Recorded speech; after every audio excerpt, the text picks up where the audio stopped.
श्री कबीर साहब जी, मेरे हृदय मंदिर के आराध्य परम पूज्य सदगुरु श्री मान साहब जी, पूजा के योग सभी संत समाज, मैं चरण कमलों में सिर झुका के त्रिवार बंदी करता हूँ। बोलिए श्री सदगुरुदेव की जय। सदगुरु श्री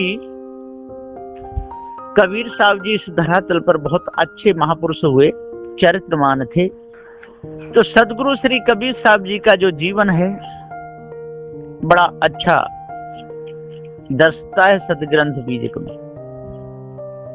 जीवन में काम आने वाला उपदेश, जो इस उपदेश को अपने हृदय में धारण करेगा तो उसका जीवन शुद्ध हो जाएगा। जैसे 60 प्रकार के मनुष्य होते हैं और 60 प्रकार की नारियां होती हैं। ससा, मृगा, घोड़ा, गधा, बैल और भैंसा ये पुरुष होते हैं। और पद्मिनी, चित्रणी, हस्तनी, नागनी, डंकिनी और शंकिनी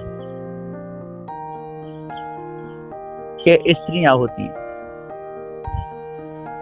इनके जैसे मेल के अनुसार इनका यदि पति मिलता है तो उनका काम सही चलता है, और मेल के अनुसार ना मिले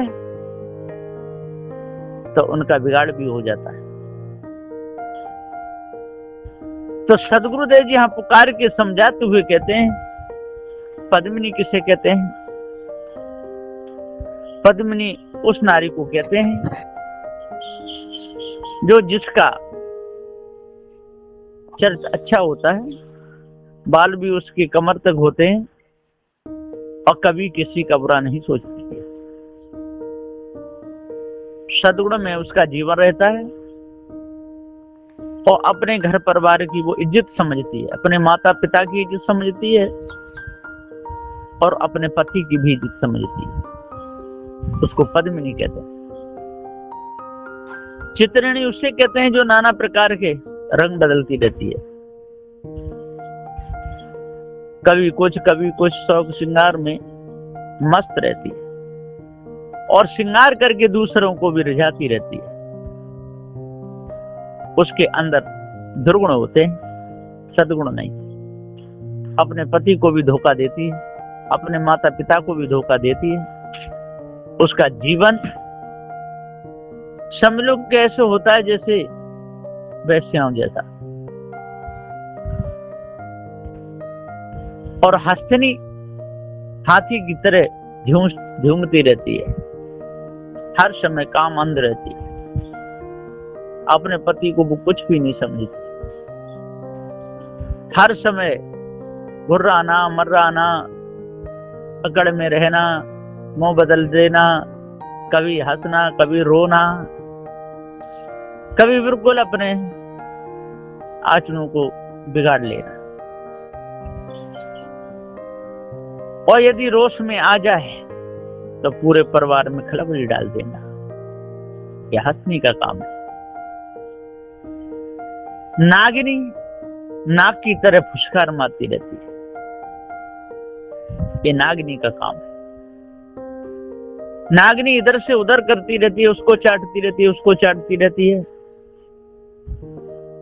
बच्चे को अपने बगल में दे करके जा घर बाघर, जा घर बाघर, जा घर बाघर ढूंढती रहती है। वो अपने पति की जानलेवा हो जाती है, पूरे परिवार को बदवा दे, जेल में डरवा दे, घर में विघन डाल दे। उसको नागिनी कहते हैं। डंकिनी जो बिच्छू की तरह डंक मारती रहे, हर समय परेशान करती रहे, उसको डंकिनी कहते हैं। वो किसी को भी झूठा दोष लगा दे, डंक मार दे, घर में देवर को लगा दे, घर में जेठ को लगा दे, घर में किसी को भी, नंद को भी लगा दे, है ना, सास को बदनाम कर दे, दौरानी जिठानियों को कर दे, उसको डंकिनी कहते हैं। और शंखिनी जो शंख की तरह होती है, वो यही नहीं समझती कि सार क्या है, असार क्या है, उसको भेदभाव का कुछ भी नहीं पता। धोखे में पूरा जीवन चला जाता है। अब इन सब में जो सुंदर जीवन वाली कौन सी होती है? जो सद्गुणों से जो काम लेती, जो मर्यादा से जो काम लेती, जो सबकी इज्जत समझती है, माता पिता भाई बहनों सबकी इज्जत समझती है, अपनी पराई, उसको ही पद्मिनी कहते हैं। अब 6 प्रकार के ही ये पुरुष होते हैं।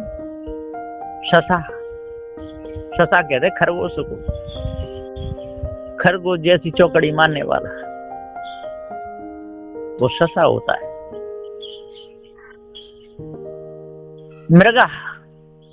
मृगा हिरन सीधा साधा पवित्र हृदय वाला होता है,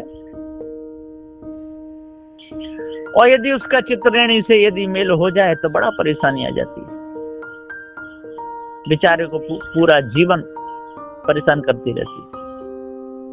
शसा मृगा।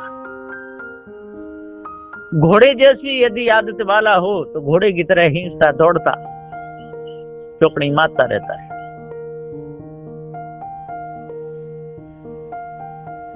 गधा,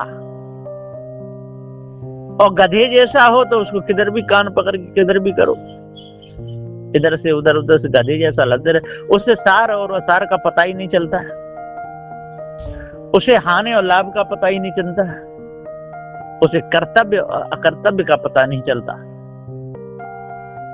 वो दुष्टों से मेल कर लेता है और सज्जनों से बैर कर लेगा। गधा ही तो ठहरा, शसा मृगा, घोड़ा गधा। और बैल बुद्धि वाला, जो बैल होता चलेगा तब तो चलेगा, बैठ गया तो बैठ गया, उसको बैल कहते हैं। शसा मृगा, घोड़ा गधा, बैल और भैंसा। और भैंसा जो बुद्धि वाला है, भैंसा तो भैंसा होता है, भिड़ गया तो भिड़ गया, या सींग टूट जाए कुछ भी हो जाए। भैंसा ऐसा होता है जब तो थकता नहीं है तब तो भागता नहीं है। यदि जैसी स्त्रियां हैं तैसा ही उनका मेल हो तो दबी रहती है, वो पुरुष उससे वो उससे।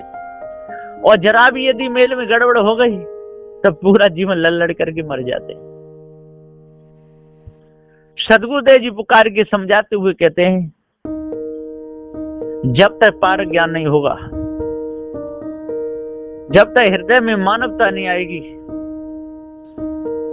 जब तक दानवता रहेगी, जब तक पवित्र जीवन नहीं होगा, तब तक पूरा जीवन नरक ही रहेगा। शुद्ध साफ भावना उसकी बनेगी ही नहीं, सुंदर भाव अंदर आएगा ही नहीं। जब जब आएगा तो बुरा भाव ही आएगा, दूसरे के बुरा ही सोचते हैं लोग। सदगुरुदेव जी कहते हैं कि पार ज्ञान के बिना कोई भी ना भाव बंधनों से छूटा है और न छूटेगा। पार ज्ञान ही एक ऐसा ज्ञान है कि जीव भाव बंधनों से बच सकता है, धोखे से दूर हो सकता है। पार ज्ञान हो गया तो, और यदि नहीं हो पाया तो संसार में ही भटक भटक करके मरना पड़ता है। ये संसार कुत्ता की पूंछ है, नहीं ये कभी कुत्ते की पूंछ सीधी नहीं होती, और यदि किसी प्रकार से सीधी हो भी जाए तो वो कुत्ता पागल हो जाता है, ऐसा प्रमाण है। सीधी पूंछ जब देखते हैं तो सभी लोग डर जाते हैं कि देखो भाई ये कुत्ता आ रहा है, ये पागल हो गया है।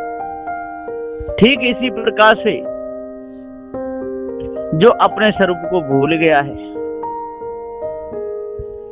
जिसको मानवता का ज्ञान नहीं, जो दानव बन गया है, वो समझ लो कि अपने पद को भूल गया है, अपने आप को भूला हुआ है।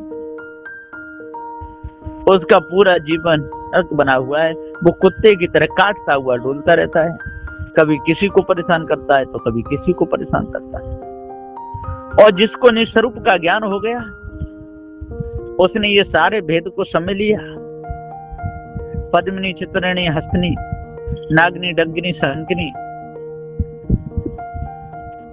ये इनके भाव को जो स्त्रियां त्याग देती हैं, और ससा, मृगा, घोड़ा, गधा, बैल, भैंसा के स्वभाव को जब मनुष्य त्यागते हैं, जो शुद्ध रूप में मनुष्य हो जाते हैं। रजोगुण, तमोगुण, सतोगुण 3 गुण हैं, इनसे जो ऊपर उठ जाते हैं, जो शुद्ध सतोगुण में अपने आप को जान जाते हैं कि ये चेतन जीव ही सत्य है, फिर उनके ऊपर कोई असर नहीं पड़ता। लोग ये भी नहीं जानते कि आस्तिक किसे कहते हैं और नास्तिक किसे कहते हैं।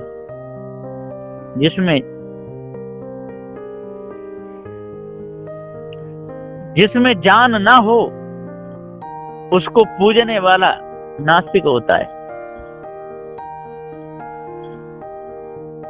ईश्वर के नाम की माला फेरने वाला नास्तिक होता है।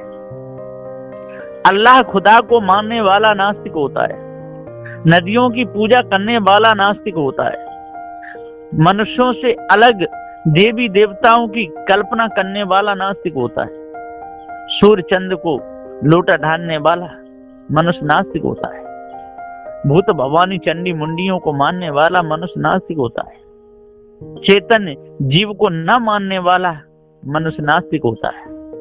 मांस खाने वाला, पशुओं का गला काटने वाला मनुष्य नास्तिक होता है।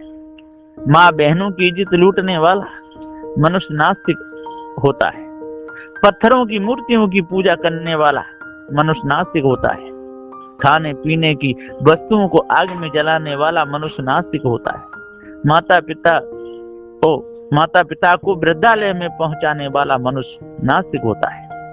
जो जिंदों की पूजा छोड़कर मुर्दों की पूजा करते हैं, वह सारे के सारे नास्तिक हैं।